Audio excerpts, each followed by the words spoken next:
ओम उमा महेश्वराय नमः। आप सभी का हमारे YouTube चैनल पर हार्दिक स्वागत है। चैत्र मास महात्म कथा अध्याय 3 में आज सुने आगे की कथा। आज की कथा है जरासंध की पराजय, द्वारका दुर्ग की रचना, काल यमन का वध और मुचकुंद की मुक्ति।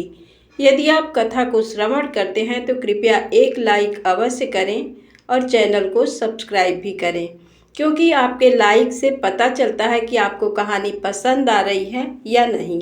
आइए कथा को श्रवण करते हैं। महादेव जी कहते हैं, पार्वती, तदनंतर वसुदेव जी ने अपने दोनों पुत्रों का वेदोक्त विधि से उपनयन संस्कार किया। उसमें गर्ग जी ने आचार्य का काम किया था। विष्णुक विद्वानों ने नहलाने आदि के द्वारा महाबली बलराम और श्री कृष्ण का संस्कार कार्य संपन्न किया। तत्पश्चात उन दोनों भाइयों ने गुरुवर सांदीपनी के घर जाकर उन महात्मा को नमस्कार किया और उनसे वेद शास्त्रों का अध्ययन करके गुरु दक्षिणा के रूप में उनके मरे हुए पुत्र को लाकर दिया। इसके बाद उन महात्मा गुरु से आशीर्वाद ले उन्हें प्रणाम करके दोनों भाई मथुरापुरी में चले आए।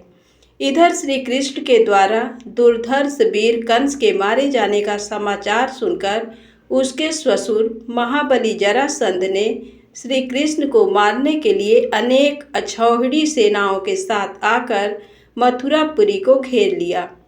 महापराक्रमी बलराम और श्री कृष्ण ने नगर से बाहर निकलकर हाथी घोड़ों से भरी हुई उस विशाल सेना को देखा। तब भगवान वासुदेव ने अपने पूर्वकालीन सनातन सारथी का स्मरण किया।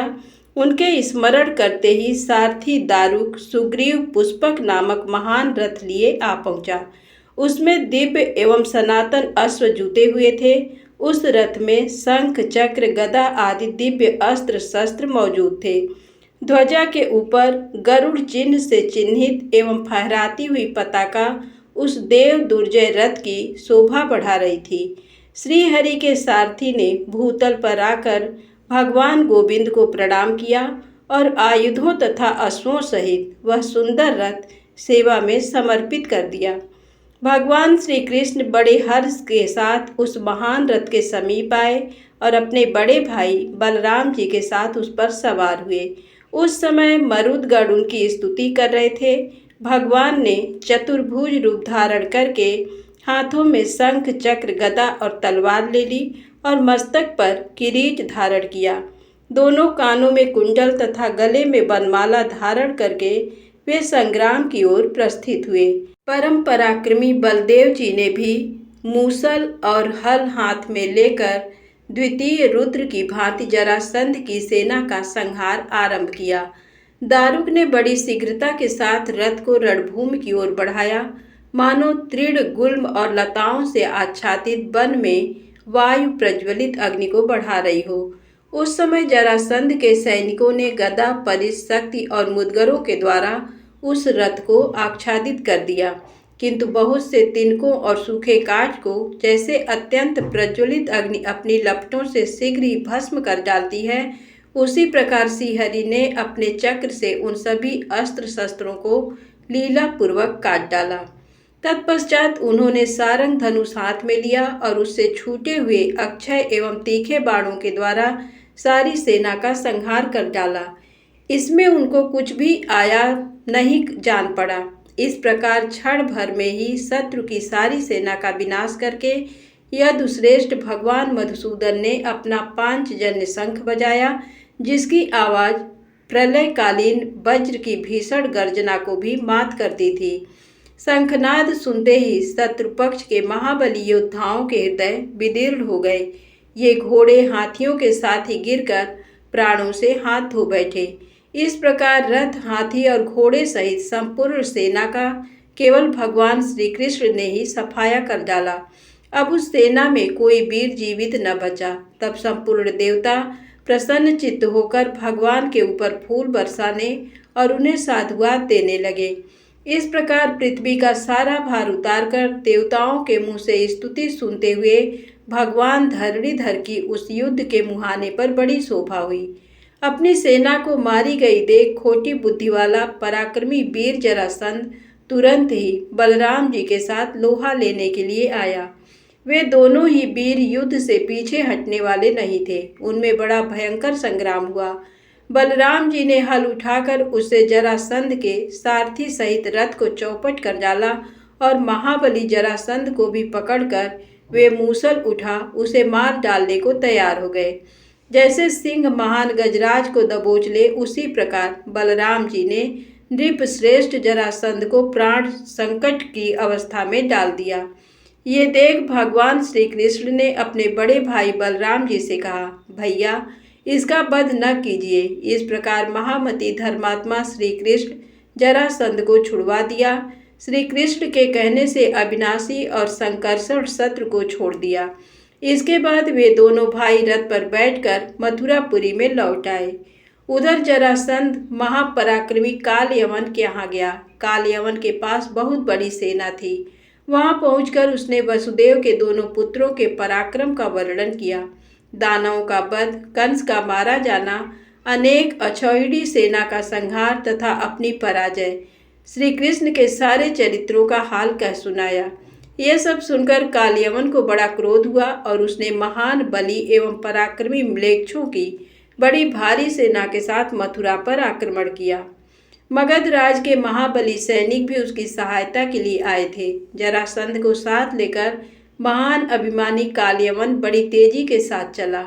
उसकी विशाल सेना से अनेक जनपदों की भूमि आच्छादित हो गई थी। उस बलवान वीर ने मथुरा को चारों ओर से घेर कर अपनी महासेना का पड़ाव डाल दिया। उस समय भगवान श्री कृष्ण ने पूर्ववासियों के कुशल क्षेम का विचार करके सबके रहने के लिए समुद्र से भूमि मांगी। समुद्र ने उन्हें 30 योजन विस्तृत भूमि दे दी। तब श्री कृष्ण ने वहीं द्वारका नाम की सुंदर पुरी बनवाई, जो अपनी शोभा से इंद्र की अमरावतीपुरी को मात करती थी। भगवान जनार्दन ने मथुरा में सोए हुए पूर्ववासियों को उसी अवस्था में उठाकर रात भर में ही द्वारका पहुंचा दिया। सवेरे जागने पर उन्होंने स्त्री पुत्र सहित अपने को सोने के महलों में बैठा पाया।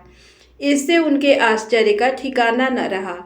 प्रचुर धन धान्य और दिव्य वस्त्र आभूषणों से भरे हुए सुंदर गृह, जहाँ भय का नाम भी नहीं था, पाकर संपूर्ण यादव बड़ी प्रसन्नता के साथ वहां रहने लगे। जैसे स्वर्ग में देवता सुखी रहते हैं, उसी प्रकार द्वारकापुरी में वहां के सभी निवासी अत्यंत प्रसन्न थे। मथुरा वासियों को द्वारका में पहुंचाने के बाद महाबली बलराम और श्री कृष्ण कालयवन से युद्ध करने के लिए मथुरा से बाहर निकले। एक ओर महारथी बलराम जी ने हल और मूसल लेकर बड़े रोष के साथ यवनों की विशाल सेना का संहार आरंभ किया, तथा दूसरी ओर देवकी नंदन भगवान श्री कृष्ण ने सारंग धनुष लेकर उससे छूटे हुए अग्निशिखा के सदृश तेजस्वी बाणों द्वारा म्लेच्छों की संपूर्ण विशाल वाहिनी को भस्म कर डाला। महाबली कालयवन ने अपनी सेना को मारी गई देख भगवान वासुदेव के साथ गदा युद्ध आरंभ किया। भगवान श्री कृष्ण भी बहुत देर तक यवनों का संहार करके युद्ध से विमुख होकर भागे। कालयवन ने ठहरो ठहरो की पुकार लगाते हुए बड़े वेग से उनका पीछा किया। परम बुद्धिमान भगवान श्री कृष्ण शीघ्र ही एक पर्वत की कंदरा में घुस गए। वहां महामुनि राजा मुचकुंद सोए थे। भगवान श्री कृष्ण जहां कालयवन की दृष्टि न पड़ सके, ऐसे स्थान में खड़े हो गए।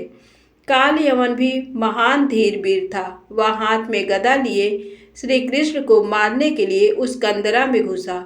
उसमें सोए हुए महामुनि राजा मुचकुंद को श्री कृष्ण समझकर उसने लात मारी। इससे उनकी नींद खुल गई और उन्होंने क्रोध से लाल लाल आंखें करके हुंकार किया। उनके हुंकार शब्द से तथा उनकी रोष भरी दृष्टि पड़ने से कालयवन प्राणहीन हो जलकर भस्म हो गया। तत्पश्चात राजर्षि मुचकुंद ने अपने सामने खड़े हुए भगवान श्री कृष्ण को देखा। अमित तेजस्वी भगवान पर दृष्टि पड़ते ही वे सहसा उठकर खड़े हो गए और बोले, मेरा अहो भाग्य जो प्रभु का दर्शन मिला। इतना कहते कहते उनके सारे शरीर में रोमांच हो आया और नेत्रों में आनंद के आंसू छलक आए। उन्होंने जय जयकार करके भगवान को बारंबार प्रणाम किया और स्तवन करते हुए कहा, परमेश्वर, आपके दर्शन से मैं धन्य और कृतकृत्य हो गया। आज मेरा जन्म और जीवन दोनों सफल हो गए। इस प्रकार स्तुति करके उन्होंने गोविंद को पुनः बारंबार प्रणाम किया। इससे संतुष्ट होकर भगवान ने महामुनि मुचकुंद से कहा, राजर्षि, तुम मनोवांछित वर मांगो। तब मुचकुंद ने भगवान से पुनरावृत्ति रहित मोक्ष के लिए प्रार्थना की। भगवान श्री कृष्ण ने उन्हें अपना सनातन दिव्यलोक प्रदान किया। परम बुद्धिमान राजा मुचकुंद ने मानव रूप का परित्याग करके परमात्मा श्री हरि के समान रूप धारण कर लिया और गरुड़ पर आरूढ़ हो वे सनातन धाम में चले गए। धन्यवाद दोस्तों। कृपया कहानी अच्छी लगी हो तो एक लाइक अवश्य करें और चैनल को सब्सक्राइब भी करें।